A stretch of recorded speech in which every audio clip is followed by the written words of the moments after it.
Heading to the hotline, Congressman Troy Carter joins us now. Congressman, welcome back. How are you, man? Hey, good, Brian. How are you today? I am doing very well, doing my level best to stay cool, but it is a battle. Yeah, it is, but it is everywhere. So hopefully everyone is staying hydrated and looking out for pets and people. Yes, absolutely. Check on your neighbors. It's important. We've got a lot of ground to cover today. Can we start with some business down New Orleans way? There's a ribbon cutting at the Canal Street Ferry Terminal. You were at that, and if I'm not mistaken, pivotal towards getting that ribbon cut.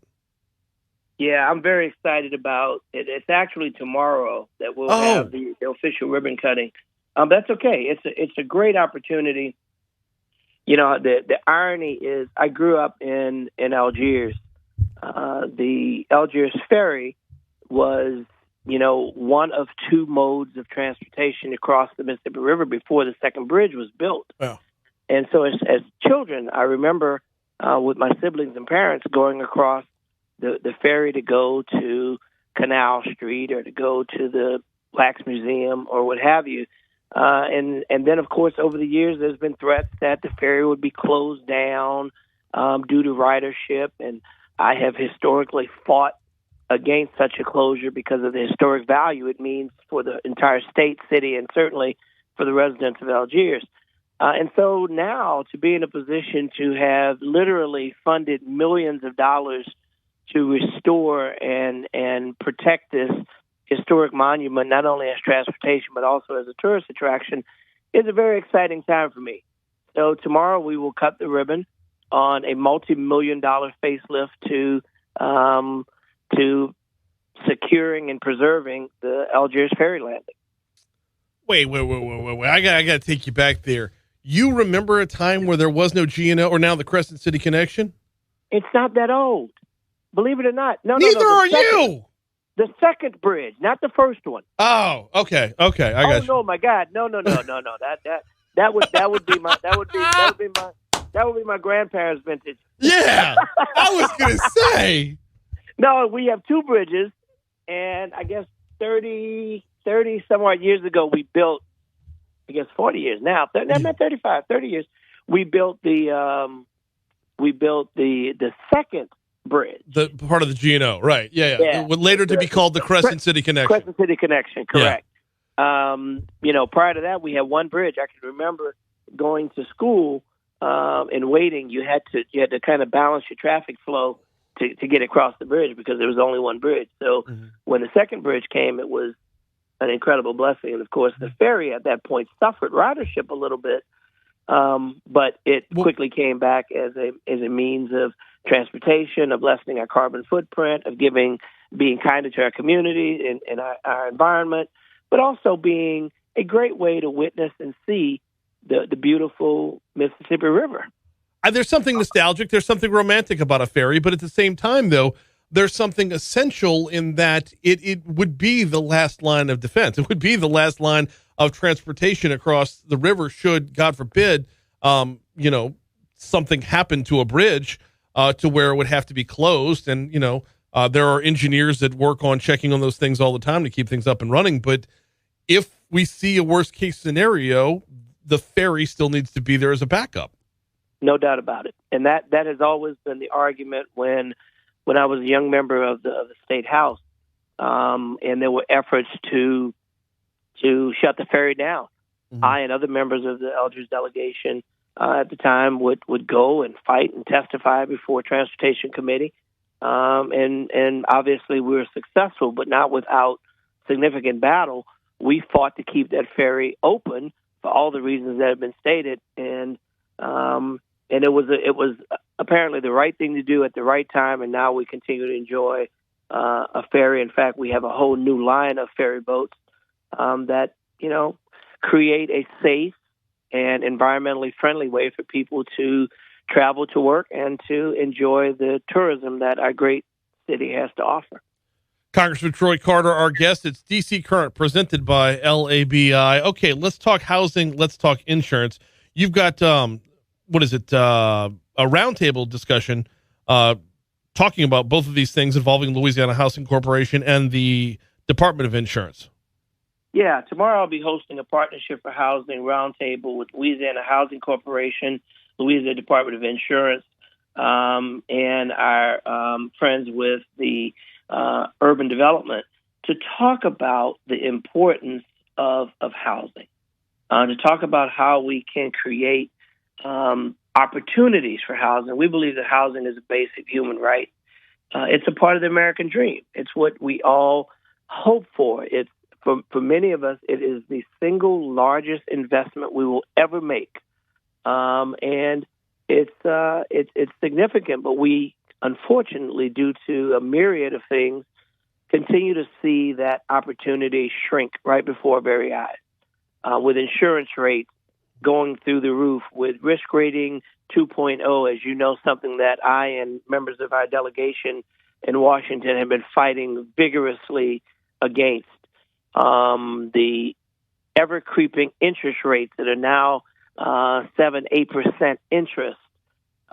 It's becoming more and more difficult. So now we have to work with people who are in a space that we can help them get them over the goalpost, if you will, of becoming homeowners. Through this discussion, we'll have a myriad of opportunities, of grants, of first-time homebuyer programs, of efforts that are out there that will assist individuals with becoming homeowners, even in the midst of all the issues that plague us.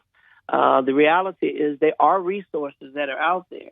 And through this roundtable, we'll be able to talk with Louisiana Housing Corporation to talk about, what are the things what are the packages, what are the programs, what are the opportunities that are out there for people who may have challenged credit, who may have never owned a home before, but meet the minimal requirements, but just need a little help to understand the process. And of course, working with the Insurance Commission to talk about, what are we doing? We'll have a new slate of statewide offices coming in, and with that, hopefully, we'll bring the opportunity for some new ideas and maybe a challenge to the status quo of what we're facing is increasing insurance prices are making it next to impossible, if not impossible, for many individuals to become homeowners. These roundtable discussions that I do periodically, we take, as I refer to, we take government to the people. That was one of the things that I talked about when I was first elected, that I would have town hall meetings, I would have these round tables and community curbsides that we do, where we take literally the staff of my office along with federal agencies, and we bring them to the community to make it easier, to make it more accessible, to demonstrate that Congress is here to serve. And as your congressman, I'm here to serve. So we try to stay close to the people. So this roundtable will give us the opportunity to do all of that and then some. And hopefully at the end of the day, we will have bridged the gap. If we have one new person become a homeowner as a part of this homeownership roundtable, it will be a success. And so let's be very clear, Congressman. Risk rating 2.0 is so egregious that new home ownership isn't the only thing that's in jeopardy here. Home retention is in jeopardy as well.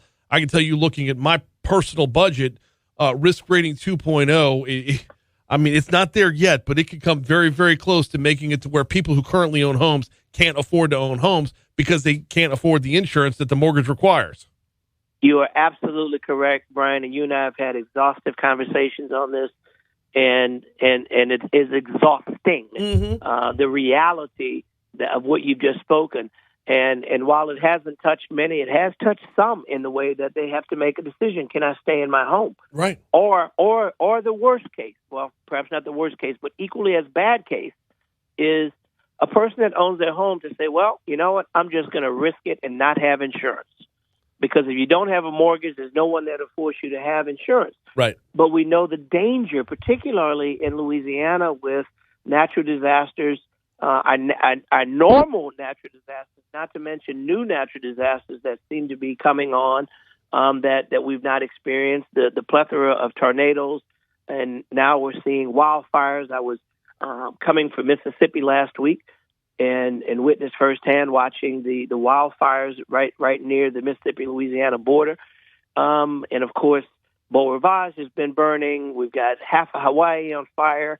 we know that there's something going on with these natural disasters. Climate change is real, regardless of how you feel it happens.